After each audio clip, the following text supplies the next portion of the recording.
Welcome into Unbreakable, a mental wealth podcast with Jay Glazer. I'm Jay Glazer. Really excited for my guest today because she is a very empowered woman who Rosie and I actually lean into for help with our relationship now that we've gotten going. And Rosie really looks up to her, and I'm going to get to her really quick here. But before that, if you're like many people, you may be surprised to learn that 1 in 5 adults in this country experienced mental illness last year. Yet far too many fail to receive the support they need. Carolyn Behavioral Health is doing something about it. They understand that behavioral health is a key part of whole health, delivering compassionate care that treats physical, mental, emotional, and social needs in tandem. Carolyn Behavioral Health, raising the quality of life through empathy and action. I welcome into Unbreakable, a mental wealth podcast with Jay Glazer. I am Jay Glazer. I'm really honored to have our next guest on. We've had her husband on twice, the amazing John Gordon, who wrote The Energy Bus. The reason why John is as successful as he is because he has this gangster of a woman behind him and in front of him and each side of him, holding him up. And she's now doing it for Rosie and I as well. The one and only Kathryn Gordon. She is a wife, mother, businesswoman, movie producer, and a best-selling author of a book called Relationship Grit, and the host of the Kathryn for Real podcast. And the Relationship Grit is an amazing book. And again, Rosie's 55, I'm 54. It's the first time we've really found true love. And no matter who you are in your life, folks, we need to find a coach. But how do we find a relationship coach? Well, good thing. One of my best friends is married to one. And that's Kathryn Gordon. How are you? Hey, Jay. Thanks for having me on. Amazing. I love you and Rosie, and I especially love that you are willing and open to look at yourselves and find ways to help improve your relationship. Yeah, we have to, because we don't know. Obviously, we don't know what we're doing, but also obviously I've been really bad at it in the past. I was married for a very short period of time and didn't go well. And I've had, I think, 3 or 4 engagements. And I knew those weren't right. And I've just always been kind of looking for love in the wrong places. And I finally found somebody that, wow, I really am truly in love with. I've never experienced this before, and I don't want to mess it up. So how do I not mess it up? Because obviously I've been bad about it in the past. So that's why I look at anybody like a coach, but to have somebody like you in our lives where she could look up to also has, like Kathryn, I can't tell you how much you've helped us. Oh, thank you so much, Yeah. Jay. And it is interesting.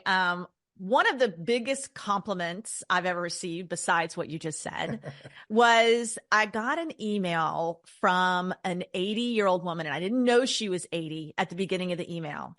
And she starts telling me that she read my book and was, started saying our prayer, and we'll talk about that, Sure. And was complimenting her husband, and that her husband didn't know what was happening with her, excuse me. And she said, her husband was turning 95 that summer. And so I'm like, oh my gosh, here's this 80-year-old woman, 95-year-old man, and they're using things to help their relationship get better, Wow. right? So you can improve your relationship no matter where you are in it. And that's really what I love about the book and the feedback that I get from it.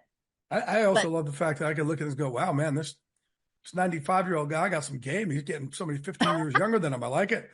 Yeah. I love it.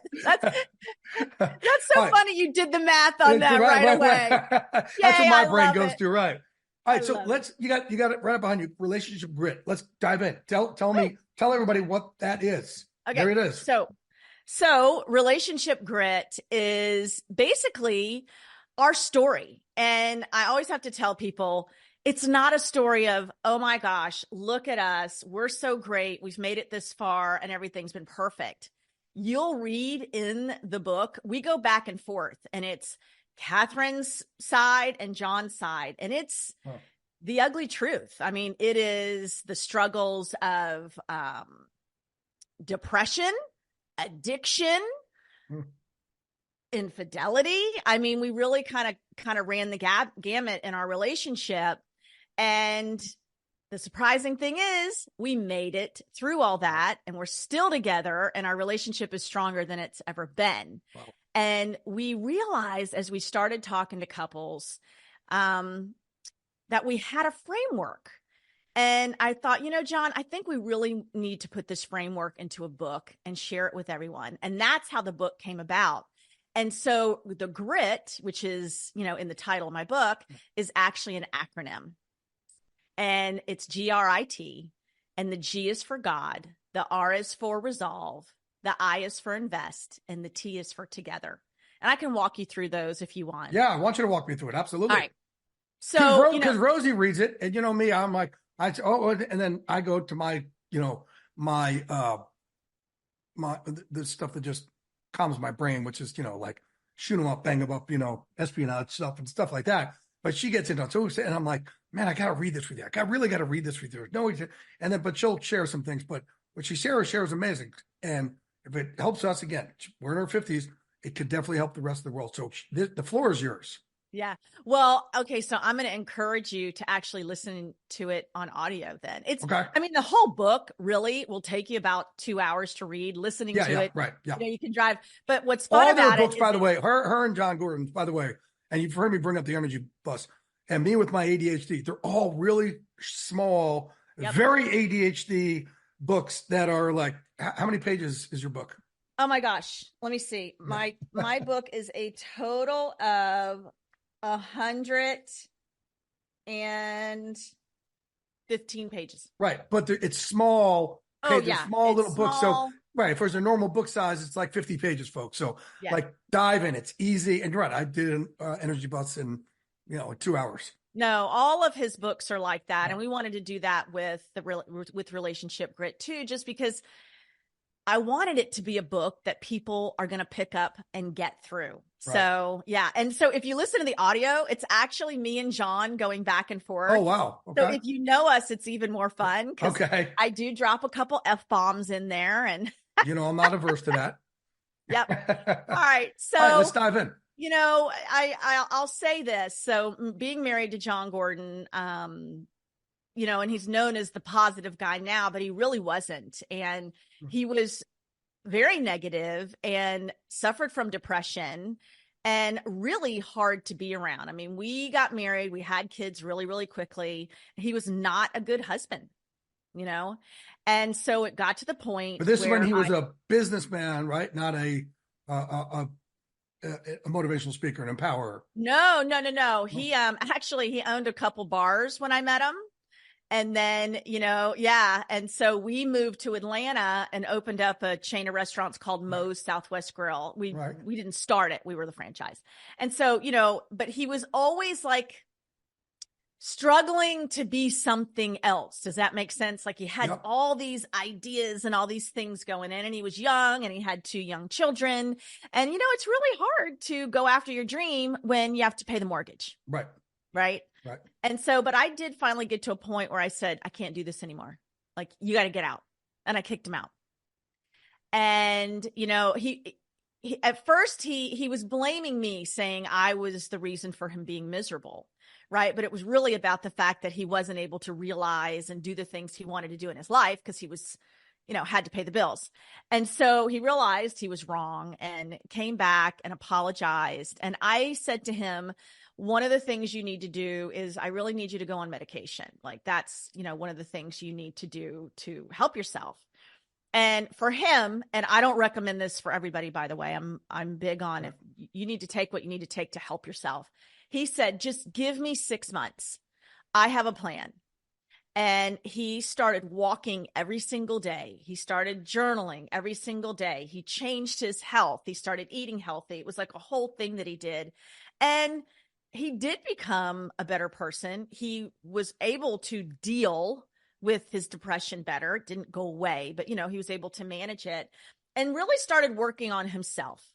And so in that process, and Jay, he's Jewish. I mean, by birth, and he's Jewish, and he started listening to a bunch of tapes. And for him, he discovered Jesus. So he became a Christian. Right. And I'm not saying you have to become a Christian to be a great spouse. Clearly, I'm not. So yeah, right. No. And but I'm saying, but he found faith. The spiritual part of that, right? The God, and that's where the G comes in. Right. And I'm a huge God guy, as you know. Yes. Yes, my best friend. Right. Mine too. And I love when you say that. I've talked to my best friend in the morning, right? I love that you say that. And look, and I don't push religion or anything on anybody else. Like, it's my choice to believe that God is my, like, a best friend type parent. And like, what do you want from your best friend parent? Your best friend, you just really want them to listen. I don't go to my best friend all the time and go, man, can you get me this job? Can you make me rich? Can you make sure this happens? Can you make sure that happens? And then I don't blame my best friend when it doesn't happen. And that's what too many of us do with God. So that's not really faith. That's a one-way street. That's asking. And also, like, if I'm someone's best friend, all they're doing is asking for stuff from me and getting pissed at me when it doesn't happen and blaming me, are they really my best friend? Like, am I looking at them going, you're my best friend? So no, my relationship that I have with God is, when I was on my journey of trying to, get up the ladder and get a full-time job, I was like, God, I got it, but I'm going to get rejected a ton on the journey. I may. All I'm asking is, when I do, just pick me up, brush me off, and let's walk this walk together, so I never feel alone. It's all I ask for of God, nothing else. That. And that's my choice, folks. That's just that's my faith. And then same way, it's great to wake up every morning and say, hey, I love you to someone. And that's what I do to God. That's beautiful. I always journaled, and I need to get back to that. My word for the year, by the way, is faith. Every year we pick a word. And because I've lost that, I used to wake up every morning where you would talk to God. I would talk, but I would also write to him.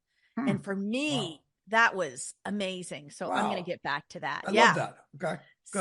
So, and what I say to people when I actually talk on my book is, when I say God, I know everybody has, we're all on different spiritual paths. So, it can be a higher power. I mean, if you think about 12-step programs, they all, say a higher power, just something bigger than yourself, right? Because we can't do it alone. Right. And we can't be God. So yeah. Exactly. And when we do, that's when we get in trouble. Yep. Right. And so in the book, as I talk about, and in our life, we went through a period where, John I had went out to lunch with some girlfriends, and I was not feeling connected to John. We weren't in a bad spot, but I just wasn't feeling connected. But I go out to lunch with some girlfriends, and one of my girlfriends starts telling me that she's having an affair on her husband. And another one of my friends tells me her and her husband are getting divorced. And this was like the husband and wife that when we would go play tennis and we were, crossing each other on the court, they'd kiss and hold hands. And John and I just stand around. They're getting divorced now. So I was like, oh my gosh. So John gets home that afternoon from work, and we go for a walk on the beach, and I'm kind of sharing with him, like, I'm just not feeling really connected, and so-and-so and so-and-so are getting divorced. And he literally stops dead in his tracks, turns, looks at me, and says, I have something to tell you. And my heart dropped.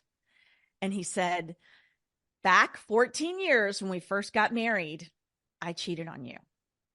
And I mean, it was like the breath just was knocked out of me. And, he was telling me the very thing that I was afraid of, right? So now I want to divorce him. And so that kind of, we were on the outs for sure. And so he was fighting so hard to get us back. Okay. So he's on a plane. Wait, what prompted him to tell you 14 years later? Right there. When he became a Christian, so this was his spiritual walk with God. Okay. He just said he kept feeling like it was the one thing that was still between us that he needed to share.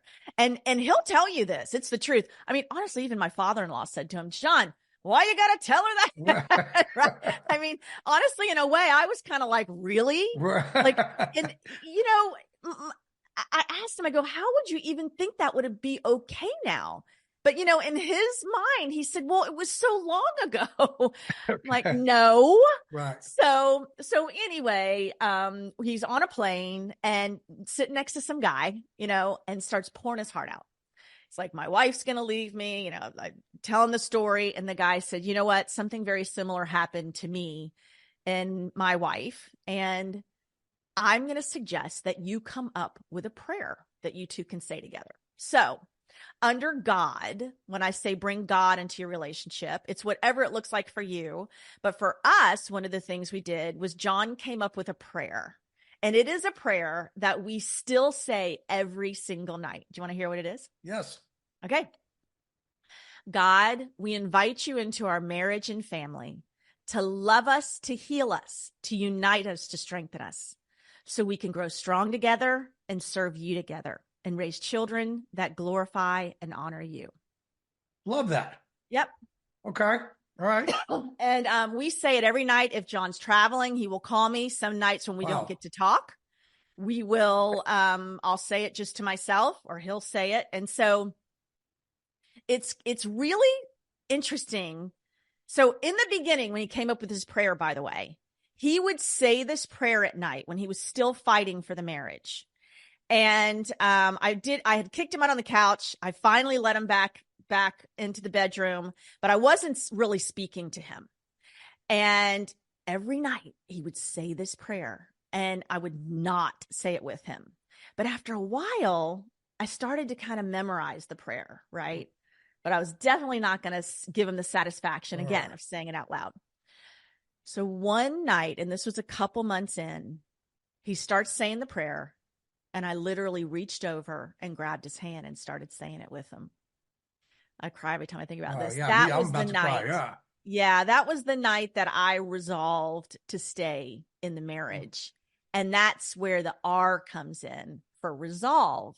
Wow. You know, so many times people think the grass is greener on the other side. No, the grass is greener where you water it, right? And so, you know, you have to fight for your relationship. And you're both going to do things that are going to, you know, make you not want to be in the relationship. And now when I say this, and I always have to make sure I say this, physical abuse, things like that, that's a deal breaker. I'm not saying stay in a relationship like that. But I mean, if you are having issues, you know, where it's normal really to have different issues about money and sex and, you know, unfortunately infidelity. But you know what? If you really, really love each other, stick it out, stay together, because it's so worth it. And so that's the R for resolve. And so John, I also like to say, in the relationship, that was him fighting and resolving to keep me in. Okay. Yeah. Okay. The I stands for invest. So Jay, you'll understand this. I mean, you are so busy. You are all over the place. And, you know, it's in segments, right? It's like football season, but it's about during that time, making sure that you are investing in your relationship. And it doesn't have to be quantity. It doesn't have to be a week. Right. It might be you're sending a text to Rosie. Hey, thinking about you. I love you. Little things, right? So like a bank account, right? You just got to keep putting it in. You know what I've realized also, like part of my investment too is my communication with her. It's like at the end of football season, like week 18, huge obviously week for me where we're going to the playoffs, but that's also the time where I'm doing all the coaching firings and who's staying, who's not, and all that stuff. And I explained to Rosie, I said, hey, I'm probably not going to be present even when I'm here with you, but I want you to know, like, I'm with you, but I hope you can understand, like, which in the past, I probably would have just been me, and I never invest in that person's feelings, let's say. But now I say, babe, I'm going to be working. I'm going to be on the phone calls nonstop. And I'm going to be here with you, but I'm probably not going to be present. So just understand, like, I love you like crazy. I'm just saying it so you can understand me. So you're not like, oh man, this guy's not present with me, which I've never done with anybody. And now she's like, oh no, I saw you. And like Super Bowl last year, she's like, no, I get it. I understand. And we're good. But that was like an investment, which I'm like, how could I, again, change some things that I'm doing in this relationship, which I didn't do in the past. In the past, it was just, hey, I'm like, hey, I'm doing my job. I'm going after, I'm getting scoops. I'm doing all this and boom, boom. And that's what's most important without ever considering the other one's feelings of, man, this person, if she doesn't feel I'm being present or feels like she's, you know, last on the totem pole or feels like she doesn't matter, I never took that person's feelings into consideration. Now I know too. Yeah. Yeah. You know what's funny? In my book, under invest, I talk about the 4 C's. What are the 4 C's? You just said it.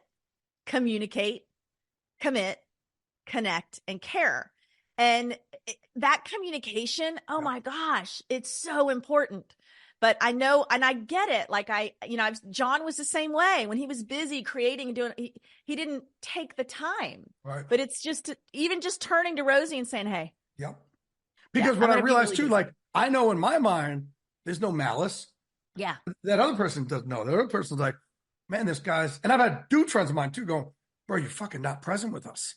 And I'm like, what are you talking about? They're like, you're texting. I'm like, yeah, but you guys know I'm texting with coaches and GMs, my job. And they're like, yeah, but you're not present with us. Like, it's still, we know. And so even though they know it's my job, what I'm doing, they've communicated that's pissed them off. So at least for this relationship with Rosie, I've taken it all into account. And hey, I've definitely, I don't think there's such a thing as over communicating, because we're we like I said, like in the past, I've just assumed everybody, oh, you just know what I do, you're fine with it. And now over communicate, because they don't always know. They're not always fine with it. Well, there's a guy, John Gordon, and he has a quote, and it is my favorite quote: where there's a void in communication, negativity will fill it. Right? Yes. Think about it. Yes, it's not like when you're not yes. hearing from someone, you're not thinking, oh, I bet they're thinking great thoughts about me. Why do we never fill it with positive? We never do, right? It's always negative. So it's always like, oh, this person doesn't call me back. I must have pissed them off. Someone's they mad don't at me. like me. I do it every day. It's every day. That's my anxiety. It's an everyday thing. And it's like, oh man, this person, oh my God. And it's so bad. And it's 99% of the time, folks, it's not real. That story that you're telling yourself is not true. That is exactly right. Yep. So communicate. Love it. All right. So, and it's funny you said that, under invest. And then the T is for together. And I know that sounds obvious, like, well, yeah, because it's a couple and they're together. But I mean, like, you both have to want it. And it doesn't mean it has to be even. Sometimes one of you is going to be giving a lot more than the other. When you're in football season, Rosie's going to have to be the one giving a little bit more. It goes back and forth.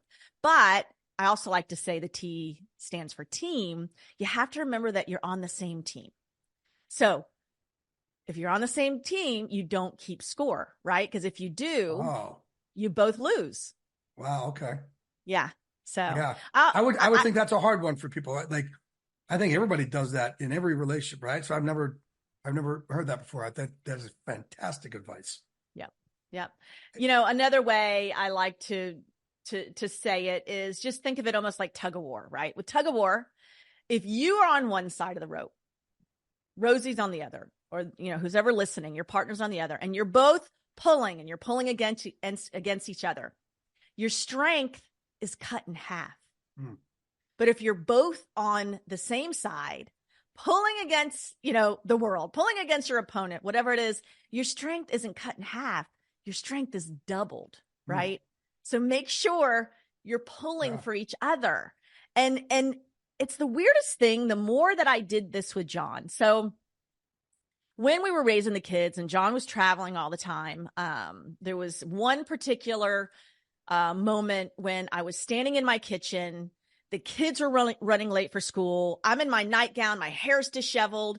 John comes sauntering into the kitchen in this suit with his suitcase, and he looks so handsome. And I'm telling you, Jay, all I wanted to do was cut him down. And I knew that the reason I wanted to cut him down was because I wasn't feeling good about myself. And something clicked in me, and I said, give him a compliment. And I turned around and I looked at him and I said, John Gordon, you better watch yourself. You look so handsome. The ladies are going to be checking you out today. And Jay, he got this smile, this little kid smile on his face that was so big. And that energy, like something about it just made me realize, like, oh my goodness, I need to do this more often. And so I always say it's like a muscle. The more you start to give the compliments, the more you're lifting each other up, the more you let each other know you're on the same team, the easier it gets. Wow. Right. I love that. But it takes practice. You know, so at my gym, Unbreakable, I used to have this basically for all the coaches, a 10-point system. Like, hey, man, when everybody comes in the door, we scream their name, like Norm from Cheers, because all our people are successful, and half the time they're like, hey, do I want to get in the gym? Do I want to give up an hour? Do I got it? And they're on the phone. So the moment they get in there, the first thing we do is screaming at Kathryn, right? Everybody, because they're like, oh, wow. Because we build community over there. But the last thing we do, I tell everybody, when our clients leave, make sure you compliment them. Because no matter what, we want somebody leaving these doors feeling better about themselves. Yeah. And a lot of times, we beat up on ourselves. Oh, today's workout wasn't as good, or today I wasn't as good as yesterday, or whatever it was. No, every day that you're in there, it's a plus. We've invested, as you're saying, right? And we're, that compliment, it goes so far in how a lot of our clients would spend the rest of their day. Like if you walk out of that gym, go, oh man, today was crappy because I was worse today sparring than I was yesterday. Today's a bad day. Or, hey man, great job today. What do you mean great job? Man, you fought through. You weren't feeling great. You weren't this, and you fought through it. So think about that. Like you showed so much resiliency today. Great job. Can't wait to see you tomorrow. It just changes everybody's mindset. It makes you feel great about this community. So exactly what you're saying too. And you're right. It's like this keeping score. I've seen a lot of couples, right? And they get pissy with each other and they're not willing to do that. And I've even said something like, hey, why don't you give him or her, why don't you tell him, give him an attaboy or whatever. Like, they don't deserve it or something like that. But yeah, you're on the same team and you do this. Every compliment builds that other person up. And it's, it can't be an ego thing. It's got to be like, hey, I'm giving out free compliments and they don't have to come back to me. That's it. And I always say this too, is be that person. Like, don't wait for someone else to do it. Sometimes you have to be the bigger person, right? And just say it. You'd be surprised. So I love that you do that. Yeah. You do this at the gym, you're saying? Unbreakable. Yes. Yep. Every client, they got to leave. I want you guys to compliment them. I don't know how much my staff does it, but we're supposed to. I love it. So, all right. Yep. Go ahead. Well, no, I'm going to say that's the grit framework, right. The GRIT.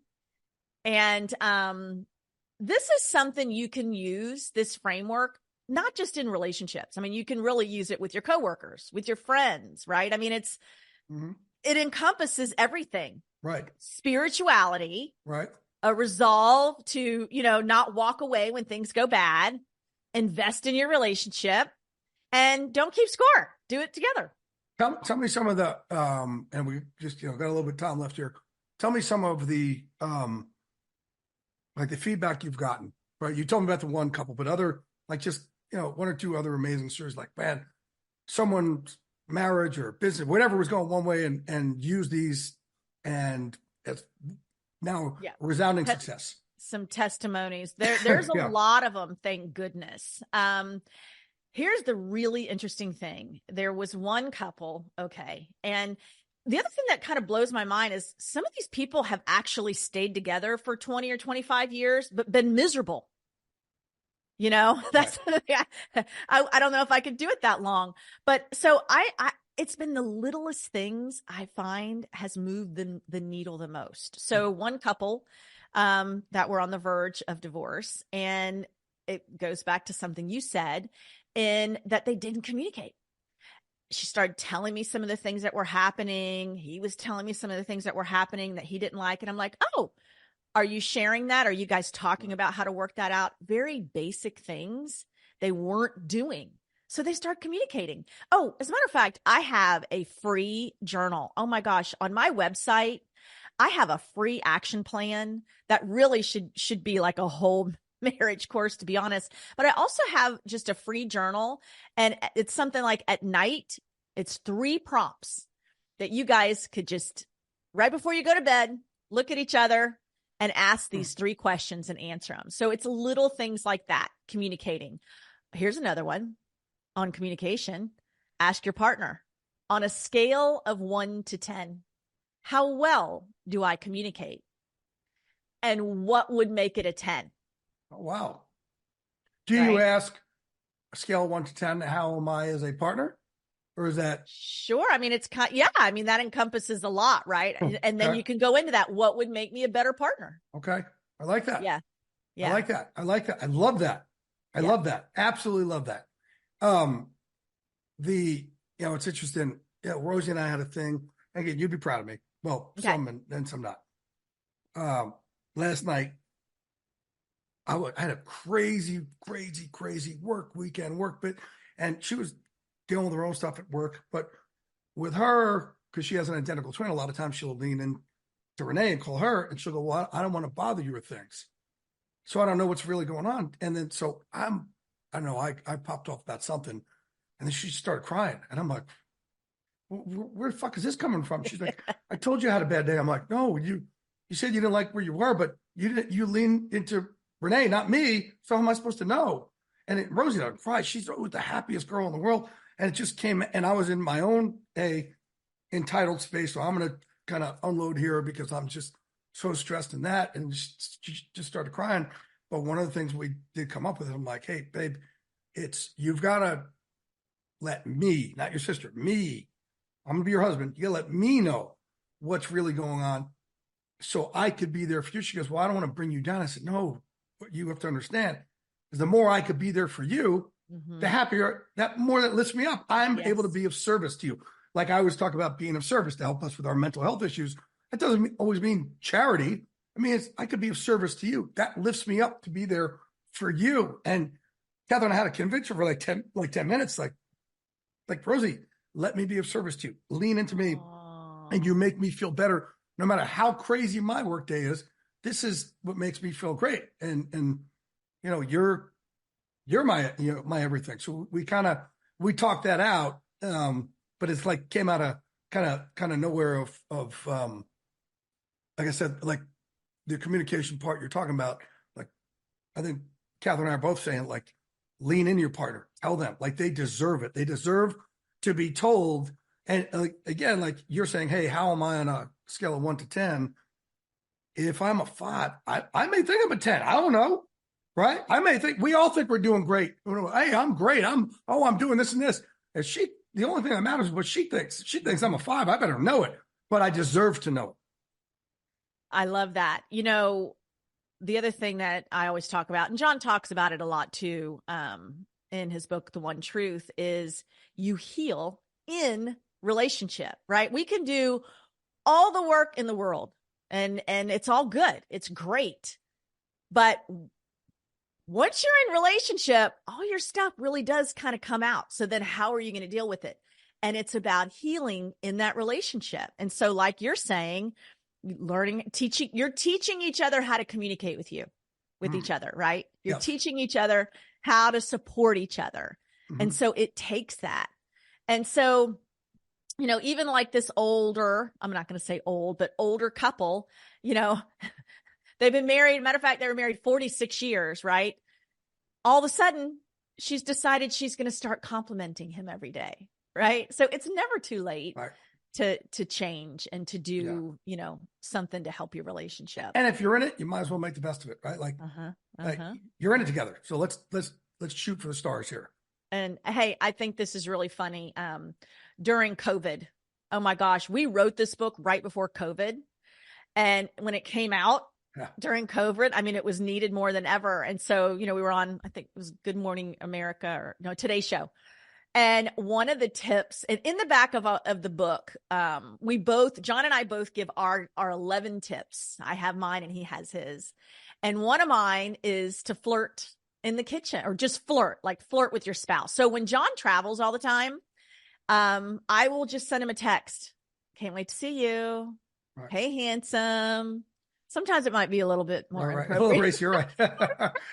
I'm like, this one's really, not Kathryn. Go ahead. Yeah, I know. I just, you know, it's these little things. So during COVID, right? Nobody was traveling. So I said, flirt in the kitchen. That was one of my tips. Oh my gosh, that went viral. Like the simplest thing you don't think about, looking over at your partner and just flirting with them, you know, because we all really want to feel wanted no matter what. I don't care who you are. I don't care how famous. I don't care. We all want to feel wanted and desired. But you said here, and I'm going to then get in my last question here. Like, you're like, oh my gosh, when people don't know, because we don't know where to turn. Like if I didn't meet you and John, I wouldn't know where to find a relationship coach. Like I look for coaches. I look for people I can learn from. And it's just not, so I love what you're doing. I love that you're on here because where do we know, especially me and the center of dudism over here, we're a bunch of meatheads. I don't know where to go. And so it's great to have somebody like you that we can learn from. And all the men out there, listen to this so you could be better to your wives or fiancés or girlfriend because they deserve it and we deserve it. But all the women out there, take note. You have someone here you could look up to, a very empowered woman. What you said, your website. Tell everybody your website. Oh, KathrynForReal.com. Okay. All right. Perfect. I'm just going to tell you this real quick. I'm going to end with this. I'm telling you, if you flirt with your partner, you're going to have more sex. I mean, right. I'm writing a whole book on it, and I don't mean that inappropriate. It's the truth, right? It just, I mean, it's known to like stimulate different oxytocin and all that. So, get back to that. Get back to flirting. That. Valentine's Day's coming up. But yes, you can reach me, KathrynForReal.com, and on Instagram at Kathryn Gordon. Love it. All right. Last question. I ask all my guests this. Give me the one thing in your life that should have or could have broken you and didn't. And as a result, you came through the other side of that tunnel, unbreakable. Okay.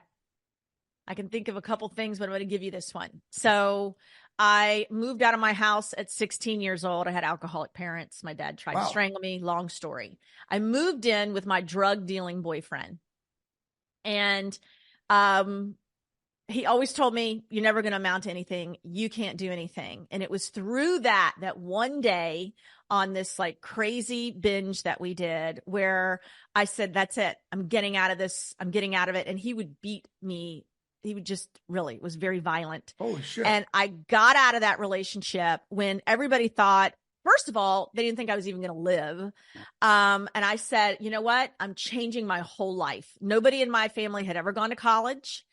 And I literally went in, I got a loan, and I went to college and I turned it all around. I left that town. I never went back. So I think it had to be, going from, being with that makes you unbreakable. Absolutely. Yeah. But it's that truth. A lot of people, oh my God, I love this because so many people think they're trapped. You're not. You're not. Right? You can get out.